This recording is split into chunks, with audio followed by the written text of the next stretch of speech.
Did you know that in September 1776, there was an attempt at a peace conference to end the American Revolutionary War just as it was getting started?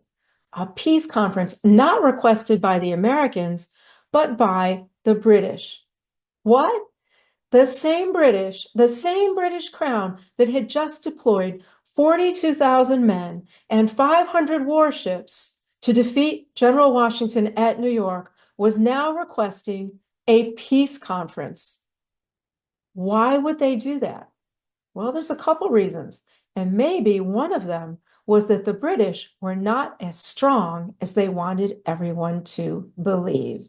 Hi, I'm Mrs. Q, and we're going to talk about this peace conference that occurred in September, specifically September 11th, 1776, that we don't learn about in school. Well, I didn't learn about it in school. Maybe you did, but I didn't. I didn't know about it until I seriously studied the American Revolution in New York.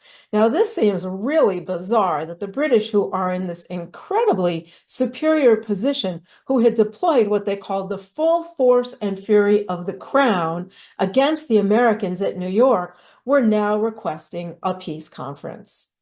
Well, this does make some sense. And in order for it to make sense, we need to understand a little bit more about what was going on in the Battle of New York in 1776 and who the various players were.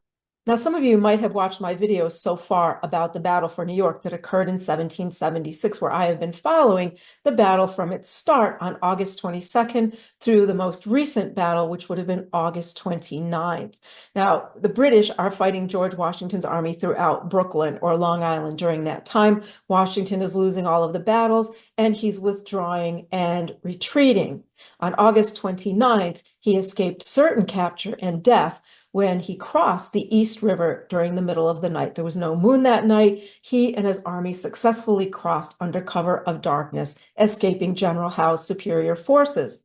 And now almost 2 weeks have gone by, and General Howe has made no more attempts to attack General Washington at New York, and nobody really knows what's going on. General Washington doesn't know what's going on. Hey, why didn't you just follow me across from Brooklyn to Manhattan and attack me when I was weak? Oh, the newspapers are asking the same question. Why didn't Howe follow Washington and attack him while he's weak? Instead, he's giving him plenty of time to regroup his army, resupply them, and redeploy them in a more advantageous position. So why is General Howe doing this? Well, let's talk a little bit about General Howe and his older brother, Admiral Howe. So these are our two commanders on the British side in 1776. The older is Richard Howe, Admiral of the Navy. The younger is William Howe, commander of the Army. The Howe brothers had previously spoken out in the Parliament against war with the colonies. Now, this seems to be incredible, right? That these two commanders would speak out against war with the colonies, but they both had very good reasons for doing so. And that's another thing we don't learn in history class, and that is that this was not a popular war in England, not with the people, nor was it a popular war with members of Parliament. So first, the younger General Howe. Now, keep in mind, the Howes had an older brother, George Howe, who was an officer in the French and Indian War and was killed near Albany, New York. The people of Albany really liked Howe, and when he died, they memorialized him not only with a funeral, but with a monument. Now, the monument no longer is there, but there is a marker commemorating where that monument stood.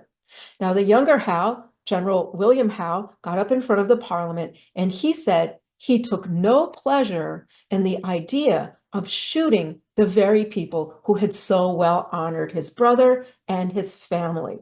He also said that as a gentleman and an officer, his view or his understanding of his role was that it was up to him to defend subjects of the crown, not kill them.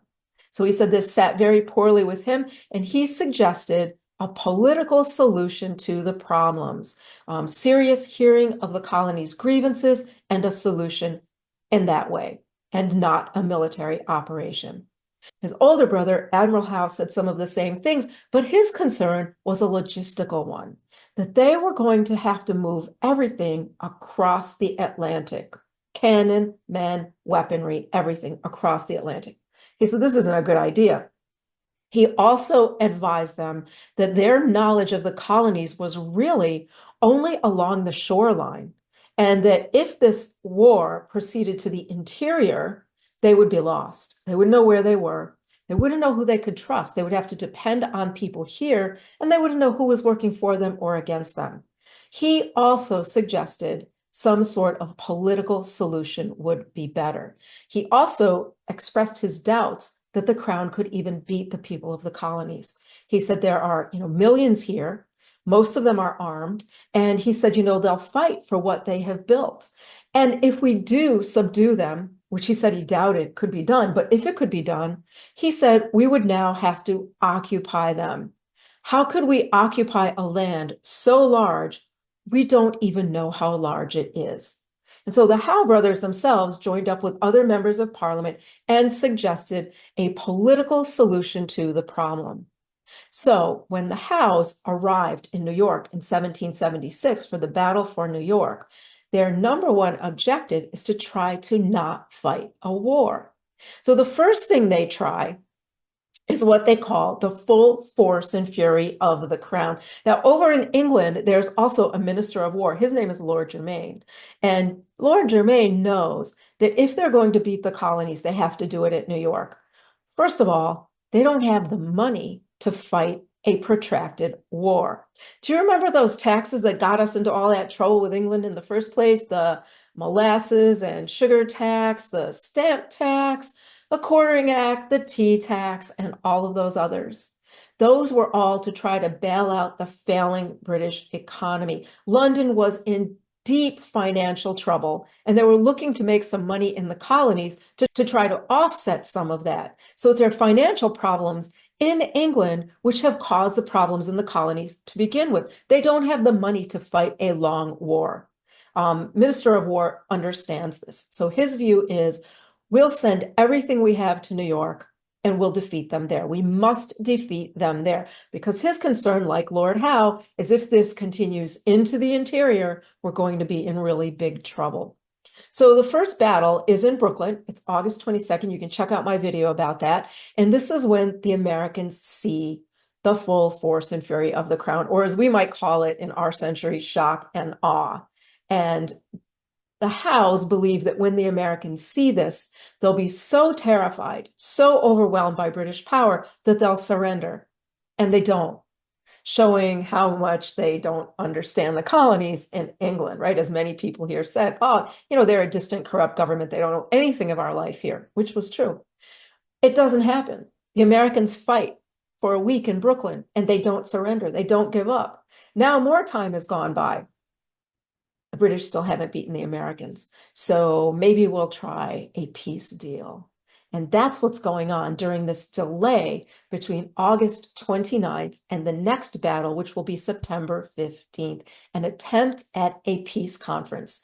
Now, during the Battle of Brooklyn, 2 American generals were taken prisoner, and one of them, General John Sullivan, agreed to travel to Philadelphia with a message from Admiral Howe requesting a peace conference. Now, this isn't the first time Admiral Howe tried to do this. I also have a video that I did last July at New York Harbor, where this actually took place, when Admiral Howe made numerous attempts to contact General Washington for a peace deal.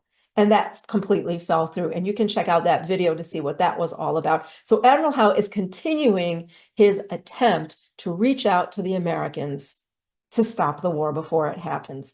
On September 3rd, John Sullivan reads Admiral Howe's letter to the Continental Congress. And incredibly, the next day, they agree to meet with him. On the 6th, they select a committee. It seems that the Congress picked 3 of their most radical members to send to meet with Admiral Howe. You couldn't get more radical than these 3 guys, Adam, Franklin, and Rutledge. And they agree to go meet with Howe. So off they go to Staten Island, and on September 11th, they meet. They meet at a house called the Billop House. Today it's known as the Conference House. And to all of you watching who are in the New York, New Jersey area, you should visit the Conference House on Staten Island. It is an incredible landmark built in the late 1600s by the Billop family. Very wealthy merchant family. Gives you an idea to see one of these wealthy New York families lived, how they lived. It's a wonderful place to visit. So if you can, go check it out. So they meet at the Billop House. And right away they have problems. And the reason we know what happened there is that when the committee got back to the Congress, they wrote a report, and that report is in the records of the Continental Congress for September 1776. So you can look that up and read the report yourself if you're interested in doing so. And they said that when they got there, the Admiral Howe was very kind to them, very gracious, that they were met with an honor guard and escorted to the house. But they immediately had problems over what their position was or how they should be addressed by Admiral Howe, because Admiral Howe needed them to be private citizens or subjects of the crown and not representatives of a government. And of course, the three men were there as representatives of the Continental Congress. Now, why does Admiral Howe want this? Because he can't recognize a rebellious government. He can't recognize them as representatives of a rebellious government, because then they're committing treason. He has to arrest them and hang them for treason. So he wants them to be there as private people. And there's some back and forth about how they should be addressed. And at one point, John Adams says, well, sir, you can address me in any way you wish, other than that as a subject of the British crown. So that gets a little bit dicey, right? And they start talking about what Admiral Howe is after. Now, the three representatives from the Congress are skeptical because they don't believe Admiral Howe even has the power to affect an armistice or a peace, that all he can do is grant pardons. And in their view, we have nothing to be pardoned for. You have attacked us. You brought your army and navy here. You have attacked us, burned our towns, killed our people. We have nothing to be pardoned for. You're requesting the peace deal, not us. So that becomes a problem. Howe also needs them to rescind the Declaration of Independence, of course, because they can't be independent to have this discussion. And what the three men tell Admiral Howe here is really insightful and interesting. They say that they are representatives of the Continental Congress. They do not directly represent the individual sovereign states. They explained to him that the states have each independently declared their separation from Britain. They each have their own governments, and they would each have to negotiate individually with England for a peace. That the Congress has no power to do that on their behalf. But the Congress is only there to hold them together for this war, for this disagreement with England, and that each state is its own sovereign state with its own government representing its people and would have to negotiate individually with Admiral Howe. So of course you can see the whole thing falls through and it doesn't happen. Of course, we know it doesn't happen because we know the American Revolution went on for 7 more years. So the men return to Philadelphia and Admiral Howe goes back to his ship, the flagship HMS Eagle, which is moored in New York Harbor. And the men return to Philadelphia, they write their report, and that is that, and the Revolutionary War continues.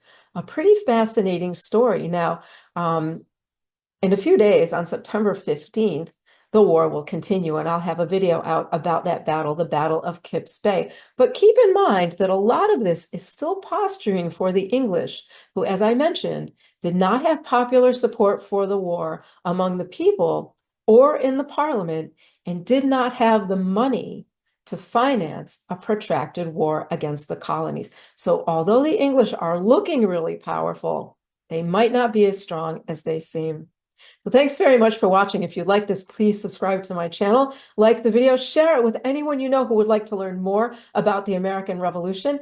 I'm Mrs. Q, and I will see you next time.